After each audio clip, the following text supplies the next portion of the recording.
The new 6.1.0 update to Dead by Daylight is one of the biggest updates the game has seen in a long time. Other than overhauling the progression system, it has also made major changes to the game's meta that had previously been stagnant for quite some time. While in my opinion I enjoy and agree with a lot of the changes made, it shall be acknowledged that this update has highlighted some of the faults within Dead by Daylight. One of the faults that has been seen a lot recently in many Survivor matches is camping. In this video I'll be giving a few suggestions on how I think camping could be fixed in Dead by Daylight. Before I give my suggestions, I want to share my goal. My goal isn't to completely remove camping from the game.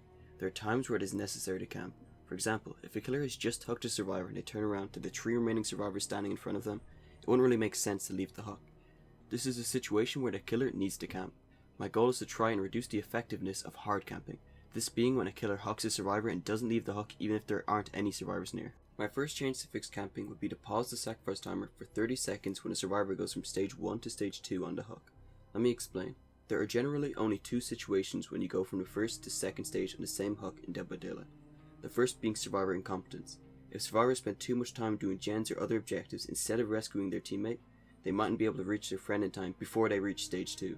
This is their mistake and something this timer pause wouldn't change. The timer pause would only take effect after the survivor has reached stage 2, meaning they'll still be on dead hook once taken off. This means the survivors will still face the consequences for mistakes. The other situation the survivor goes from stage 1 to stage 2 is when they're being camped. If a Bubba is face camping you, there's not much your teammates can do other than do gens. So if the Bubba starts camping you from your first hook until you die, you'll have an extra 30 seconds on the hook, giving your teammates 2.5 minutes to do as many gens as possible. My second change would be removing the ability to grab survivors who are unhooking other survivors. Let me explain. In Dead by Daylight, grabbing a survivor is very strong. With the exception of vaults and pallets, you can grab a healthy survivor and they'll straight away be in the dying state and on your shoulder. This is balanced out though by how hard it is to grab a survivor. The chances of grabbing a survivor off a gen or totem is very low and only happens when the survivor is either being greedy or oblivious. Either way, the survivor makes a mistake and the killer is rewarded.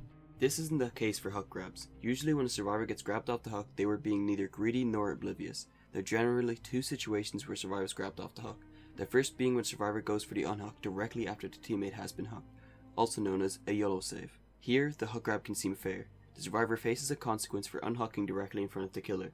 The problem being the hooked teammate also faces a consequence. While the survivor is being grabbed off the hooked survivor briefly becomes unsavable. The hooked survivor gets punished for their teammate's actions. If hook grabs were removed, the survivor would instead take damage. From here, they either run from the hook with the damage taken, being their consequence, or they continue with the unhook, allowing the killer to get an easy second hit, downing them. Without the hook grab, the survivor still faces a consequence for unhooking directly in front of the killer. This shows the hook grab isn't necessary for the killer in this situation. The second situation in which hook grabbing occurs is when survivors try to save their teammate from the hook while the killer is camping.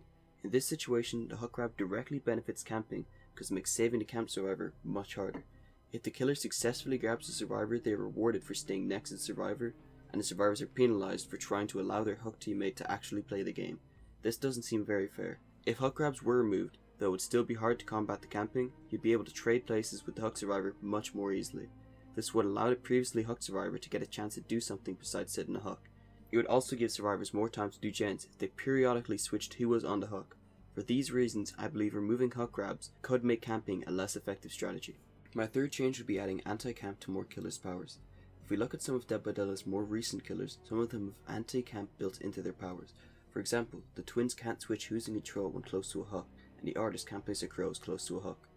These restrictions stop their powers from being too effective at camping. I think the same should be done for a few of Dead by Daylight's other killers.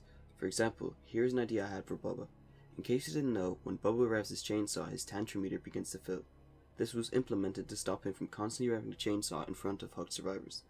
My anti-camp change would be that, when within 60 meters of the hook, this tantrum meter will fill up very fast. It takes 2 seconds to charge up Bubba's chainsaw, so I'd make the tantrum meter fill up after 3 seconds instead of the default 5 seconds. This would mean if Bubba revs his chainsaw near the hook, he'll have to go through with the chainsaw sweep. This would give survivors a chance to go for a hook save during the chainsaw cooldown, while not completely taking away Bubba's power when near a hook. At the moment, that's the only anti-camp I could think of to add to a killer's power. If you think of any other ideas for killers' powers to make them less effective while camping while not nerfing their overall power, please let me know in the comments. That concludes all the changes I'd make to Dead by Daylight in an effort to try and reduce the effectiveness of camping. Hopefully with these changes the game could be more fun for both survivors and killers. If you've made this far, I'd like to thank you for watching. I'd also like to take a moment to say thank you to all the recent subscribers. The support I've seen from my videos recently has been really nice, and I can't thank you all enough. I just hit 1,000 subscribers and it's still insane to me, so thank you again. If you enjoyed this video, I'd recommend you subscribe if you haven't already, and maybe watch some of my other videos. That's all for now. Thank you, and goodbye.